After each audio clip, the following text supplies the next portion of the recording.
You know, genuinely, I wasn't planning on making a full length video about 28 years later.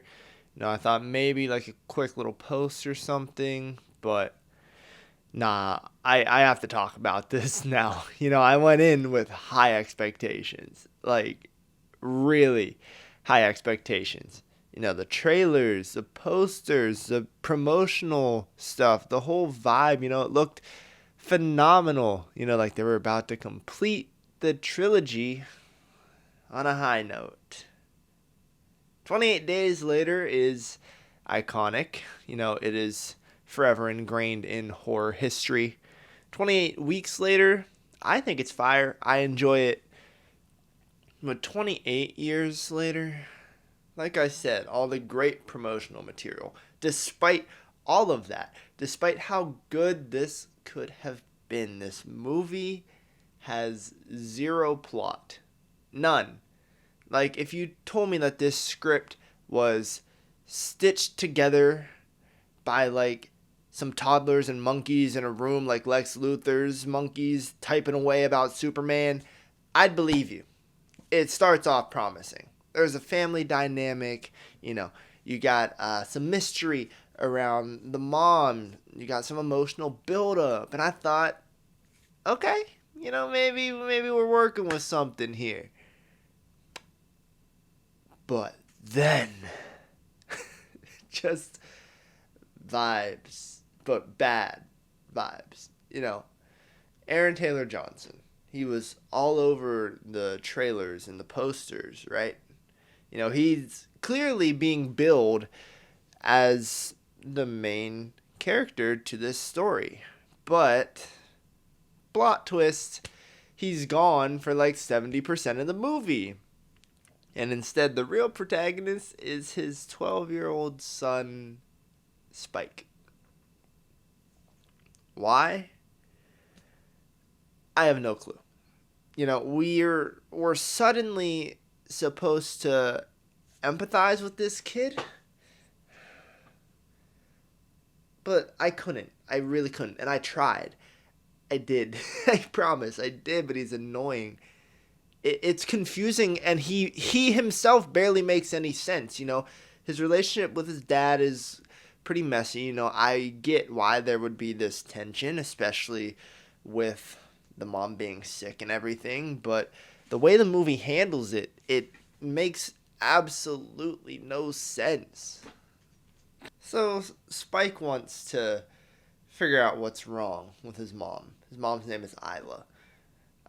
She's showing signs of like dementia or some like brain degeneration, essentially. And you'd think that's a compelling plot, right? Nah. Look, okay, so it turns out that she has cancer that either started in her brain or it spread to her brain, which we don't really find out which one it was, but we don't find out that she has cancer until the very end. But here's the kicker. She already knew.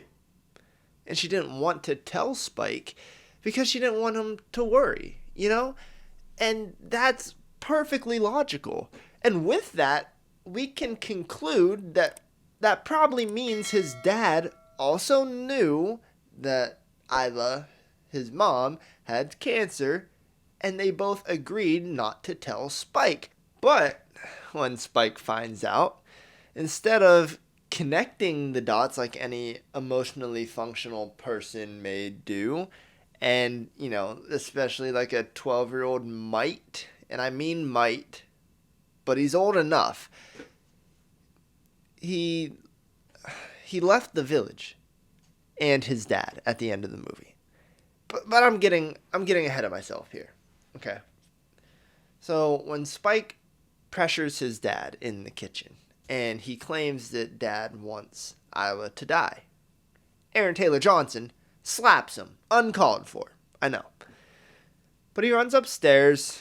Dad follows him up. He pushes dad out of his mom's room when he comes to check in. The dad wasn't even threatening at this point.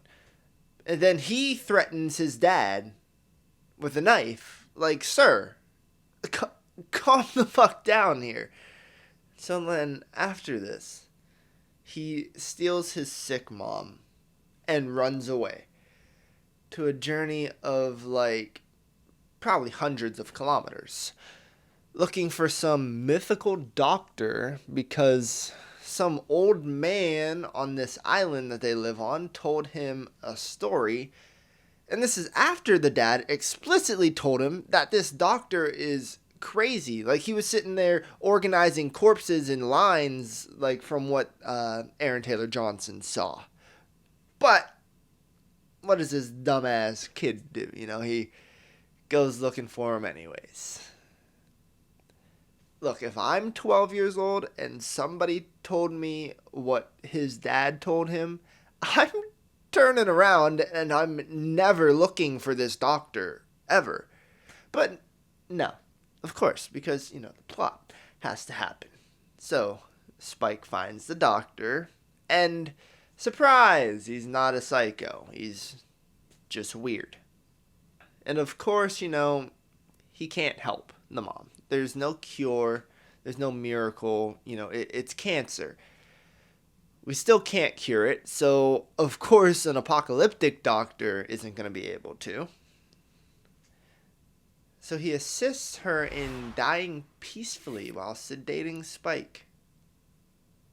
Weirdly poetic, I guess. But now Spike's trauma just continues. And next thing you know, Spike is handed his own mother's skull. Yes, her human skull from the doctor. And it's put on this bone temple at the very top, surrounded by these like Herobrine trees of skulls. Very fitting back there. I didn't plan that. But 2 skulls in 2 days, at most 2 days, from people that he watched die.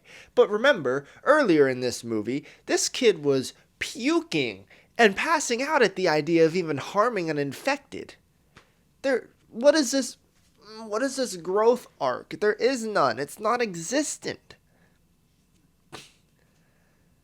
And then you fast forward a bit from then, and now somehow Spike is a marksman. I'm jumping back and forth here. I'm sorry, but look, 2 days ago, from his mother's skull thing, he couldn't hit shit with a bow and arrow. But now he's a bullseye going on this mission with his sickly mom. Oh, and plot twist number like 47 at this point. One of these infected is pregnant.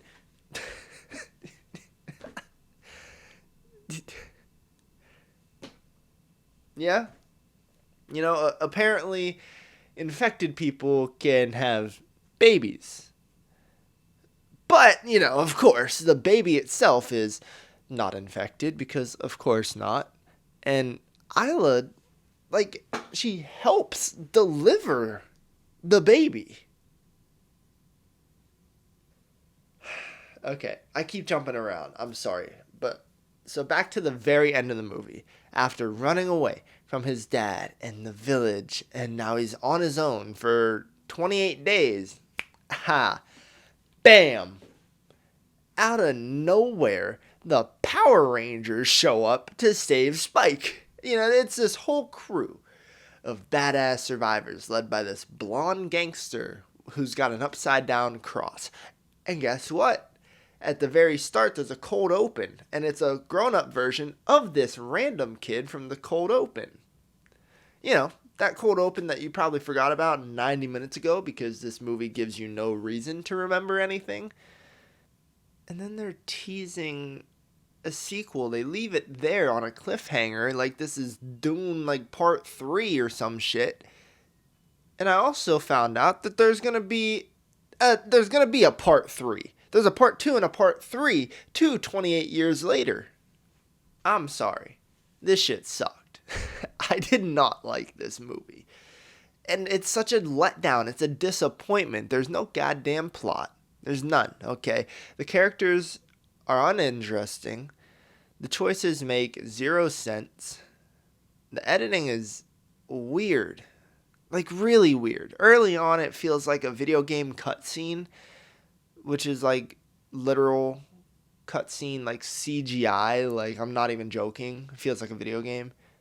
But then all of that like vanishes by act 2. It's almost like they switched like editing and editors halfway through and just kind of hoped we didn't notice. It's not a gritty horror like the promotional material makes you believe it is. It's hardly a character-driven drama. It's just a half-baked, painfully dull, tonally confused mess with an occasional jump scare, and I really mean occasional, there's not very many in here, and some decent gore. I don't know what genre it's trying to be. Like, is it a family trauma with zombies? We need to pick a struggle. You know, despite this inclusion of boots, all the promo in all the early movie stuff, I was buckled in and I was ready, but it wasn't a joyride, it was a car crash. And honestly, I do seriously want to know if you enjoyed this movie and what you enjoyed about it and kind of why you enjoyed this movie, because I didn't. I did not like this movie. The trailers are misleading as hell. The movie is boring, and just me watching it, I was just angry. I wasn't angry. I was disappointed. My final thoughts. You gotta skip this movie. Watch 28 Days. Watch 28 Weeks. And just end the series there. Because you don't need anything more. 28 years later should have stayed buried. But good thing we're getting a part 2 and a part 3 to this movie.